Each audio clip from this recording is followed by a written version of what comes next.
শ্রাবণ মাসে নিষ্ঠা ভরে মহাদেবের পুজো করেন ভক্তরা। জলাভিষেক থেকে দুগ্ধাভিষেক সবই নিবেদন করা হয় মহাদেবকে। ভগবান শিব আশীর্বাদও করেন ভক্তদের। কিন্তু কেন এই শ্রাবণ মাসে মহাদেবের পুজো হয়? এই শ্রাবণ মাস দেবাদিদেবের কেন এত প্রিয় জানো।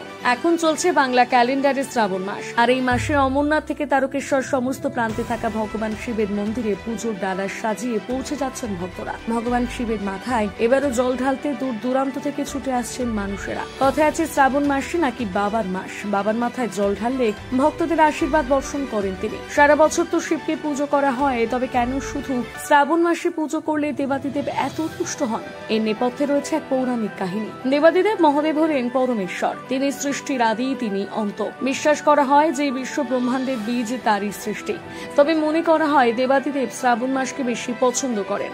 পুরাণ অনুসারে দেবী সতী ছিলেন প্রজাপতি দক্ষের কন্যা। মহাদেবকেই তিনি স্বামী হিসেবে গ্রহণ করবেন বলে শপথ করেন, কিন্তু দক্ষরাজ মেয়ের এই সিদ্ধান্তকে সমর্থন করতে পারেনি। রাজা দক্ষ মহাদেবের সঙ্গে তার কন্যার বিবাহ দিতে রাজি না হওয়ায় ও স্বয়ম্বর সভায় আয়োজন করে মহাদেবকে অপমান করায় সতী অপমানিত হন এবং যজ্ঞকুণ্ডে আত্মবিসর্জন করেন। এরপর তিনি পার্বতী রূপে হিমালয় পর্বতের কন্যা রূপে জন্মগ্রহণ করেন। পৌরাণিক কাহিনী অনুসারে কঠোর তপস্যার পর মহাদেবকে স্বামী হিসেবে লাভ করেন মাতা পার্বতী, আর পার্বতীর সাধনায় তুষ্ট হয়ে শেষ পর্যন্ত মহাদেব তাকে স্ত্রী হিসেবে গ্রহণ করতে সম্মত হন। কথিত আছে বিবাহের পর শ্রাবণ মাসে প্রথমবার শ্বশুর বাড়িতে এসেছিলেন মহাদেব। সেই প্রথমবার তার মর্ত্যলোকে আগমন। সেই সময় লক্ষ লক্ষ নারী পুরুষ তাকে স্বাগত জানাতে এগিয়ে আসেন। এর ফলে প্রসন্ন হন মহাদেব এবং সেখানে উপস্থিত সবাইকে আশীর্বাদ করেন দেবাদিদেব মহাদেব। সেই প্রাচীন বিশ্বাস থেকে মনে করা হয় যে প্রতি বছর শ্রাবণ মাসে মর্ত্যলোকে নেমে আসেন মহাদেব। তাই শ্রাবণে যারা দেবাদিদেব মহাদেবের আরাধনা করেন তাদের উপর মহাদেব প্রসন্ন হয়ে আশীর্বাদ দেন এবং এই সময় বহু দূর দূরান্ত থেকে অগণিত ভক্তপ্রাণ মানুষ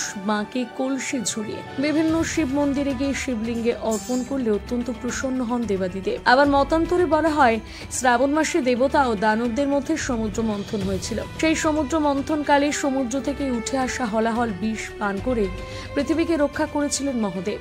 এরপর বিষের জ্বালায় শিবের কণ্ঠ নীল হয়ে যায়, তাই তার অপর নাম নীলকণ্ঠ।